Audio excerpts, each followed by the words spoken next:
Hi, today is July 27th, 2024, and here are my poems for the day. The first one is poem number 1157 for the year, Small Bust on a Double Pedestal. I am very glad I took a picture of Giacometti's small bust on a double pedestal at the Yale University Art Museum on Tuesday.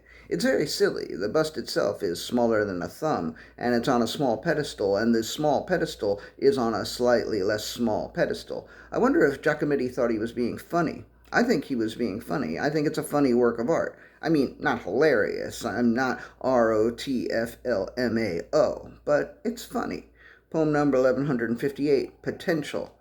In a story in the Times yesterday discussing the now settled question of whether or not a bullet actually struck Trump in the ear, I am once again caught up in the question of potential.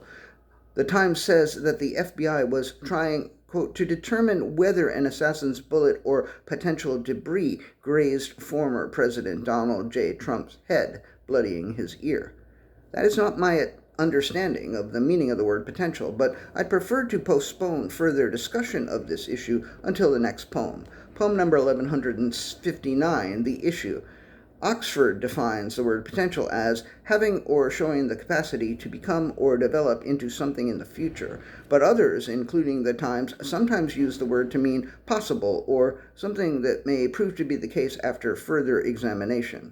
In my view, the debris didn't have the potential to have grazed the fuckhead's head. It either did or it didn't, and as we learned later yesterday, it didn't.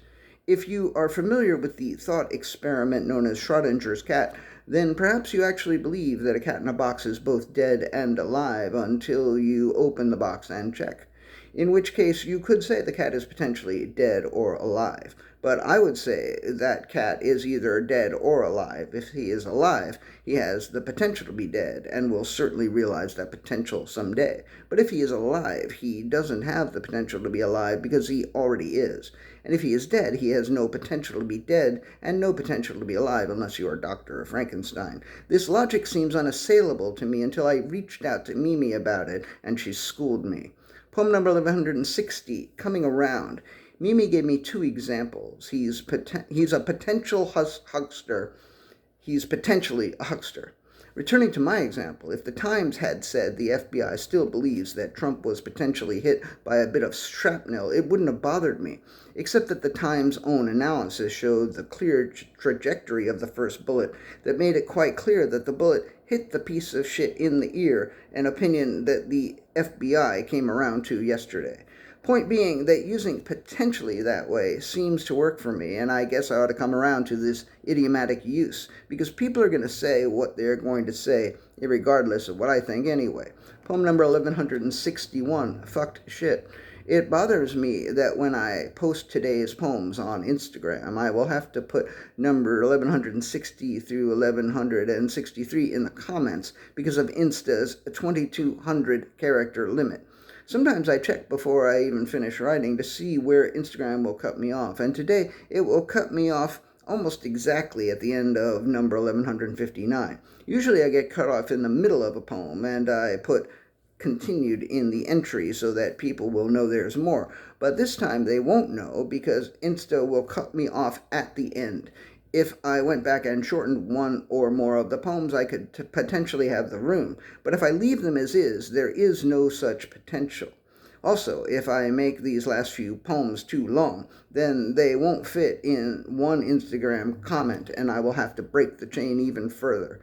Between my rule of 7 poems on Saturdays and Sundays and Instagram's character limits, my shit can get easily fucked on the weekends. Poem number 1162, Alternatives. When my brother told me his knee-jerk reaction to something, and then very shortly afterwards told me of another contrary knee-jerk reaction to the same thing, it occurred to me that he, like most people, has 2 knees, and that apparently both are capable of jerking. And last poem of the day, poem number 1163, Response? I don't know, I forgot to put a title. He asked me, who cares about that shit, which was pretty fucking insulting because I was talking about it, so clearly I cared about it on some level. So I explained to him, fuck you, your mother fucking cares about that shit.